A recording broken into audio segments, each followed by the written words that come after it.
Hi there, I'm Gabe Hollombe, a Senior Developer Advocate here at Amazon Web Services. And if you're just getting started on AWS and you're trying to decide on a strategy for deploying your first web application, you're in the right place.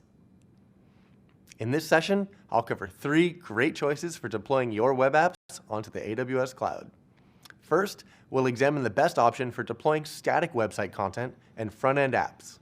Then, we'll cover 2 popular approaches for cases where you have back-end code you'd like to manage too. For cases where you want full control over your environment in an easy-to-get-started fashion, we'll talk about running your own virtual private server. Then, we'll look at another service to help when you want a more managed experience where AWS will take care of operating system patching, deployment uptime, scalability, and more. First, let's talk about hosting static websites and front-end web apps.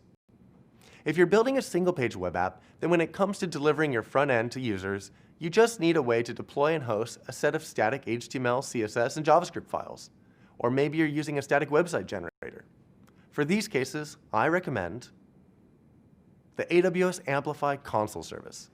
AWS Amplify console is a static web hosting service that accelerates your application release cycle by providing a simple CI/CD workflow for building and deploying static web applications. Simply connect your application's code repository in the console, and changes to your front end and back end are deployed in a single workflow on every code commit. With the AWS Amplify console, you can deploy single-page apps, SPAs, built with frameworks like React, Angular, Vue, and Ember, and static sites generated with frameworks like Gatsby, Eleventy, Hugo, VuePress, and Jekyll. You can also host simple static websites without connecting to a Git provider just by performing a drag-and-drop deploy, selecting a folder from your desktop, or by referencing an Amazon S3 bucket or an external URL. The Amplify console also works great alongside other AWS Amplify tooling that makes it really easy to provision, configure, and connect back-end resources like API servers and databases to your serverless web apps. Let's look at a few of Amplify console's features. One of my favorite features of the Amplify console is how it makes it really effortless to set up a continuous integration and continuous delivery pipeline. To get started, you just connect the Amplify console to your Git repository, which could be in GitHub, or Bitbucket, or GitLab, or Amazon Code Commit. Then, the Amplify console will automatically watch for any changes to whichever branches you elect to monitor. Whenever a change is detected, it will automatically provision a new environment for your app, build your app, and run any automated tests you've included in your repository. Deploy your updated app version if all your tests pass, and then verify that deployment has succeeded. Each new deployment is also executed in a completely atomic fashion, ensuring that everything needed to host your new app version will be deployed successfully before it begins to deliver this content to your users. It also performs instant cache invalidation as part of your deployments, ensuring that the content delivery network is not serving old cache content that was changed by your latest deploy. Finally, if you follow a development workflow where you create feature branches for your work, you'll be pleased to know that the Amplify console has you covered here too. You can manually connect as many different branches as you like, and the Amplify console will monitor and deploy each of those branches independently.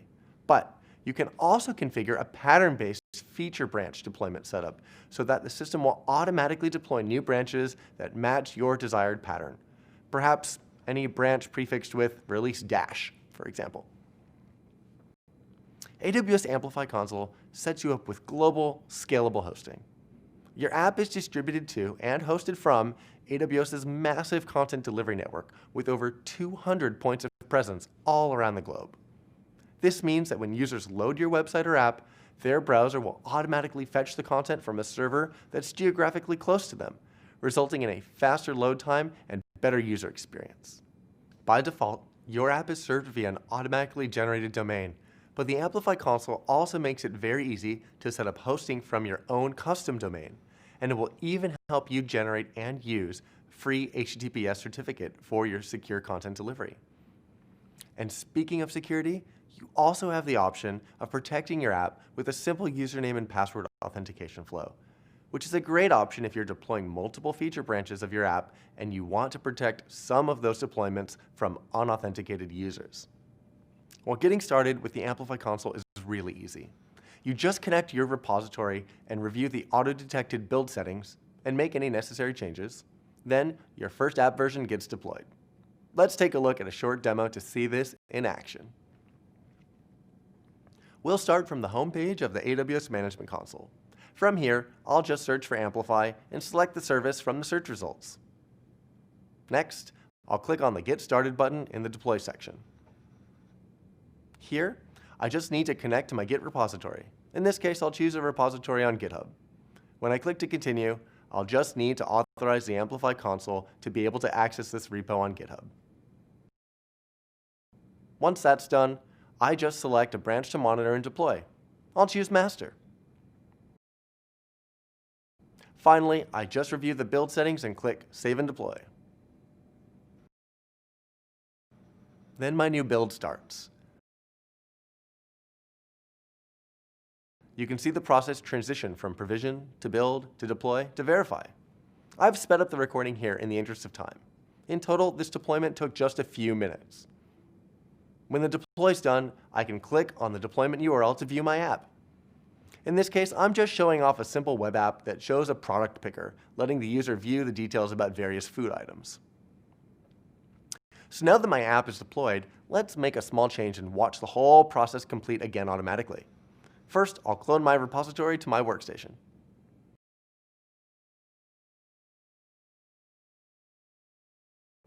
Then, I'll open my editor and make a simple change to the app. Now my header on the page should say, compare these great products. I'll commit this change to Git and push the commit to my remote repository.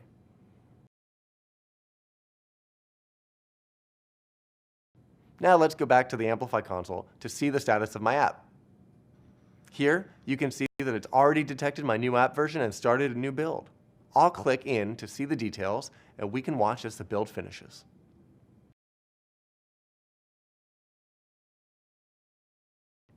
Now let's look at the app again, and after a refresh on my browser, we see my changes deployed live. It's just that simple. So, that was the Amplify console, a great place to host your static web content. But what about cases where you want a full server to host your apps? You might have your own PHP, Ruby, or Node.js app, for example. Or you might want a way to easily stand up a new server with existing open source software like WordPress, Magento, Drupal, or more. For simple variants of these cases, the best place for you to start could be with your own virtual private server in the cloud. And the easiest way to get started running your own virtual server in the cloud is with Amazon Lightsail. Lightsail is an easy-to-use cloud platform that offers you everything needed to build an application or website, plus the services delivered via a cost-effective monthly plan. Whether you're new to the cloud or looking to get on the cloud quickly with AWS infrastructure you can trust, we've got you covered. Lightsail is ideal for simpler workloads, quick deployments, and getting started on AWS. It's designed to help you start small and scale as you grow. Getting started with Lightsail is really easy. It comes with its own separate web console that's a lot simpler than the rest of the AWS console. It's very helpful because it was built to show you all of your Lightsail resources in one place with meaningful defaults for launching new servers. Every Lightsail plan includes a server with a static IP address, secure networking, built-in DNS management, one-click SSH terminal access for Linux or Unix systems, one-click remote desktop access for Windows servers, highly available SSD storage, server monitoring, and more. Lightsail also comes with a very simple billing model, giving you low, predictable pricing. When you create a Lightsail virtual server, it's easy to see how much you're going to pay each month. Managing your resources in Lightsail is not only easy, thanks to the simple web console, but it's flexible too. Every action you can do in the web console can also be done by making API calls to the Lightsail service. Finally, it's also easy to grow with Lightsail. Besides offering virtual servers, Lightsail also lets you create fully managed databases and load balancers with fixed pricing. And if you get to the point where you want to bring your resources out into the wider AWS ecosystem, Lightsail makes it easy to snapshot and export your virtual machines onto AWS's Elastic Compute Cloud, or EC2 as we often call it, which allows you to provision virtual machines with more fine-grained control over compute, memory, and storage capabilities. Of course, if you're already a bit familiar with AWS, you may know about Amazon EC2, which also allows you to run virtual machines on the AWS cloud. So the question you might be asking is, when should I use Lightsail and when is it more appropriate to use EC2?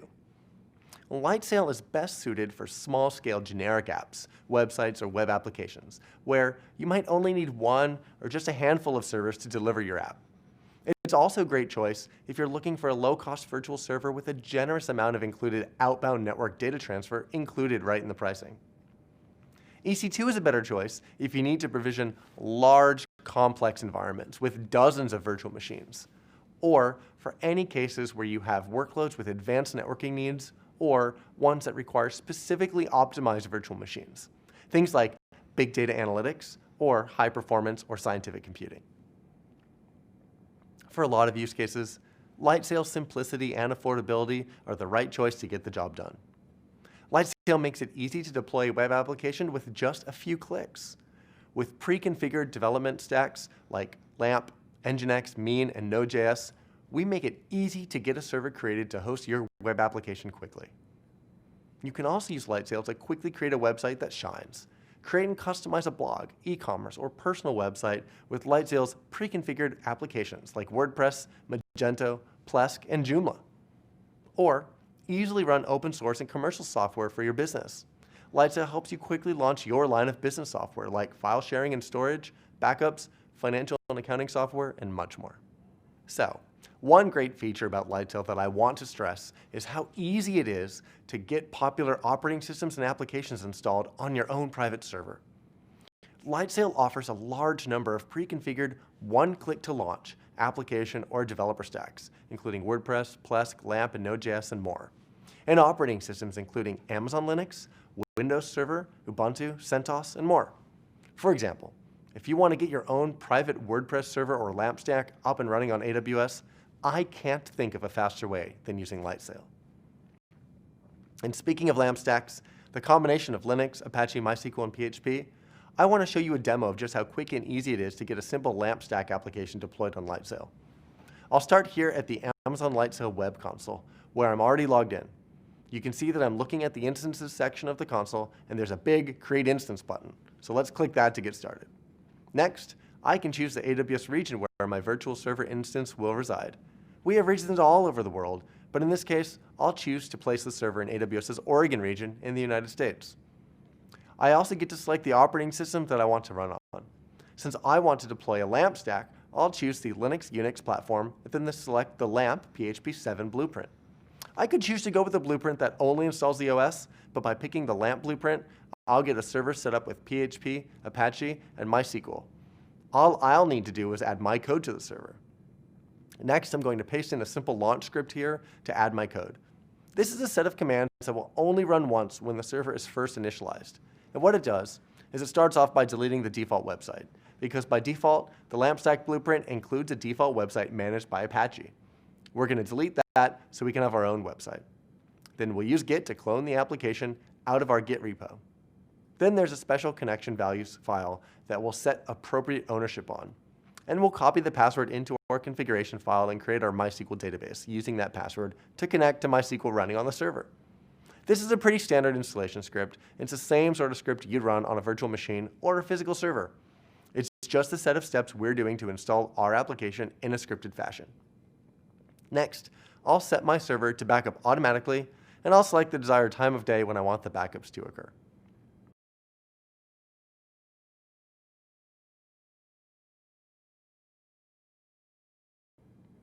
Next, I'll pick an instance size. Here, I'll pick the $5 instance. The price of the instance governs the amount of CPU, RAM, disk space, and data transfer that's included. Then I'll name my instance. And since I'm going to be deploying a simple to-do application, I'll name my server to-do.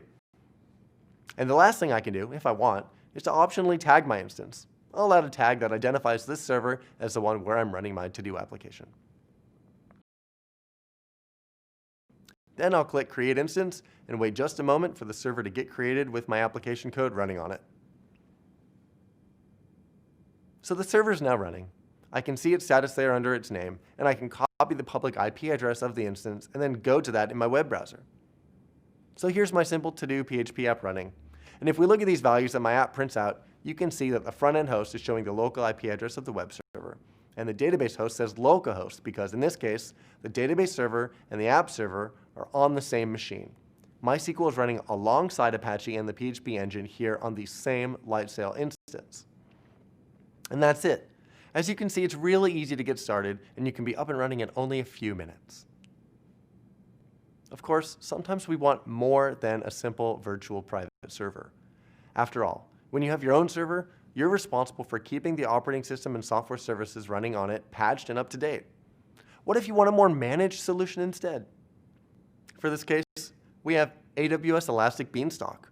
Named after the magical beanstalk in the fairy tale that took Jack to the giant's castle in the cloud, Elastic Beanstalk is a great way to take your own applications to the cloud while having AWS manage much of the complexity for you. Oftentimes, you start out with a web app that you know you want to deploy, and deploying is one thing. But how do you also design for high availability and dynamic scaling and safe version deployments? How do you keep your application runtime updated and your operating system patched?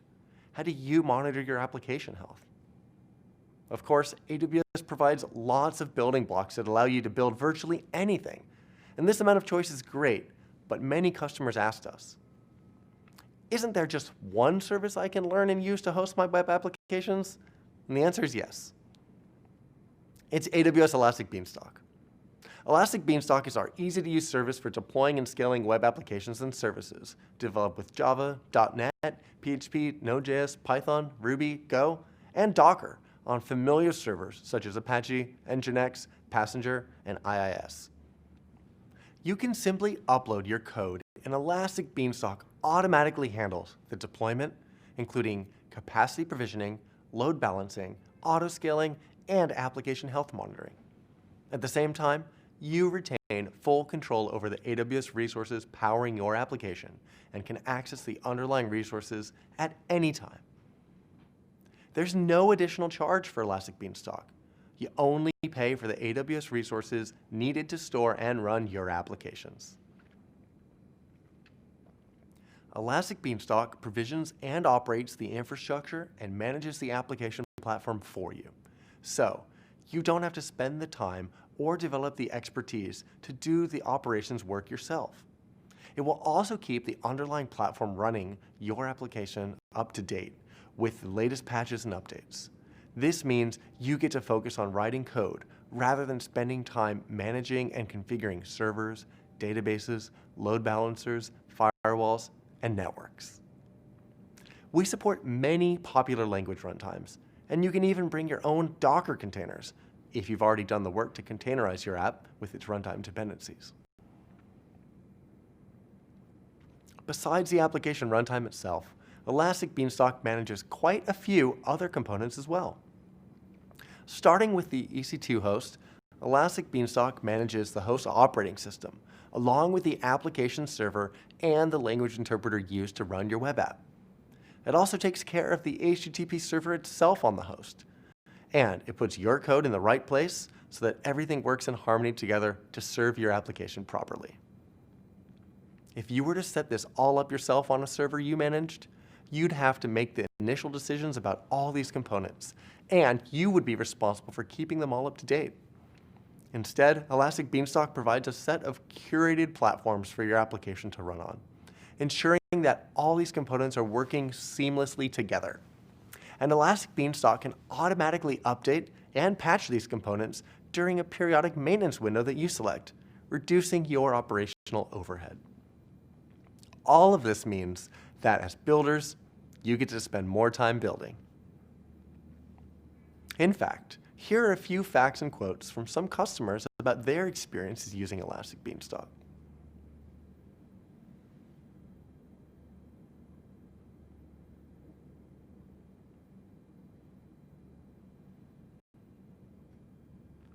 So getting started with Elastic Beanstalk is easy.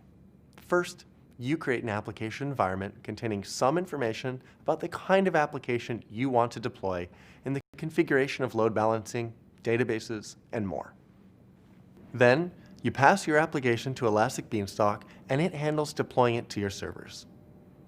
Finally, Elastic Beanstalk monitors your application environment and takes care of availability, scalability, and security. Let's see a short demo of this in action. We'll deploy the same LAMP stack to-do app that we used before for the light sail demo, but this time on Elastic Beanstalk. I'll start here at the Elastic Beanstalk homepage inside the AWS Management Console. I'll click Create Application. Then I'll give my application a name. I'll tag it, and I'll select PHP as the platform, since this is a LAMP app. Next, I'll upload a zip file of my to-do app source code from my workstation and click to configure a few more options. First, I'll switch to the high availability preset because I like the idea of having multiple sets of my application distributed behind a load balancer. Then I'll scroll down and click to add a database to this application. I'll pick MySQL since this is a LAMP app, and I'll choose a database username and password. I'll also select the high availability option here so that I get a primary database and a secondary failover in a separate availability zone as well. Finally, I'll click Create App and wait a few minutes while Elastic Beanstalk takes care of setting up my load-balanced, high-availability app and database servers for me. Oh, and it'll deploy my code to the servers too. As you can see, it takes some time, but we can follow along in the console to watch its progress.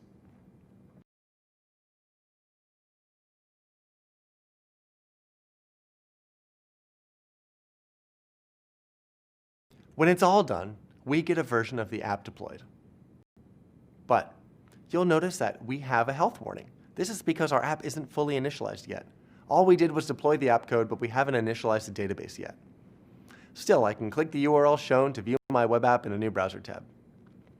For this simple to-dos app, I have an install.php file that we can run once to take care of creating the database tables that the app needs. So let's visit that URL one time, then check on the app again.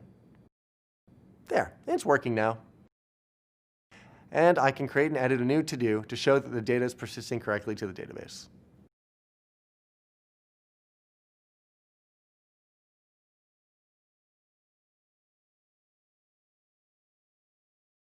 Finally, if we go back to our application's dashboard in Elastic Beanstalk, we can see the health of our app changes to OK now that our database has been initialized and the app is working properly.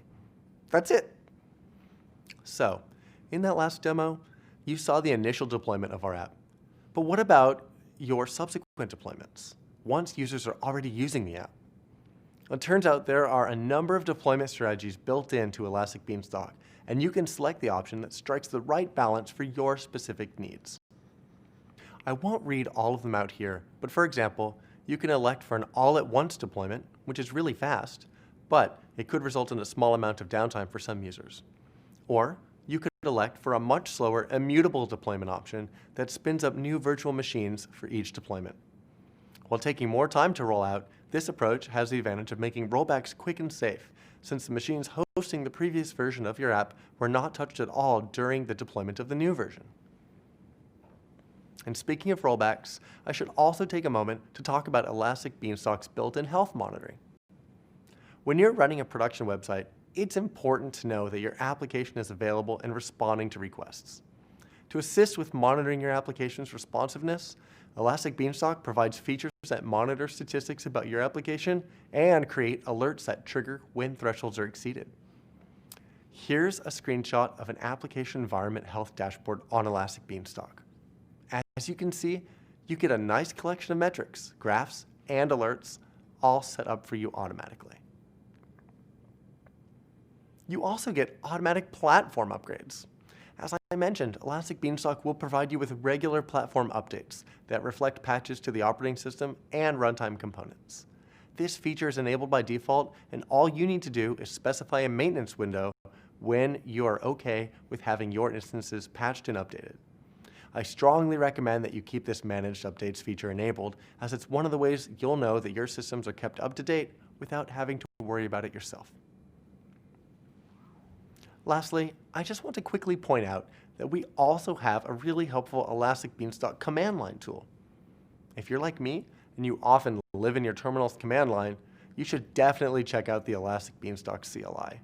It has a number of built-in commands to help you do everything from creating and deploying application environments, to monitoring the health of your applications, to scaling your apps, accessing your application logs, and more. And that concludes my short tour of 3 of our best services to help you run your web apps in the cloud. We looked at the Amplify console, which makes it extremely easy to set up CI/CD for your static websites and front-end apps. You learned about Lightsail's many built-in OS and application blueprints and saw how quickly we could deploy a LAMP stack to a new virtual private server. And you saw how we used Elastic Beanstalk to set up a monitored, auto-scaling, highly available load-balanced LAMP app in only a few clicks. If you'd like to learn more about any of these services, here are the best places to get started for each. Of course, every situation is different, and you might be wondering about other use cases that I didn't have time to discuss during this session. So it shouldn't surprise you that there are other options available on AWS too. From serverless web apps to various options for data storage and containerized deployments, there are many other services that might be applicable to what you'd like to do for your web app. Here are just a few of my favorites that you might want to look at. And for more information on these, just check out the AWS website. AWS Digital Training offers free on-demand digital courses that help you learn new cloud skills and services when and where it's convenient for you. Register for free AWS Digital Training at aws.training. Let me give you a kind reminder to please complete the survey. Let us know what you thought of today's event and how we can improve the experience for you in the future. Finally, I just want to thank you for taking the time to let me share this session with you. I know your time is valuable, and it means a lot to me that you stayed with me until the end. If you have any questions or comments that you'd like to share about today's session, please get in touch. You can find me on LinkedIn and Twitter at Gabe Hollombe. Thanks again.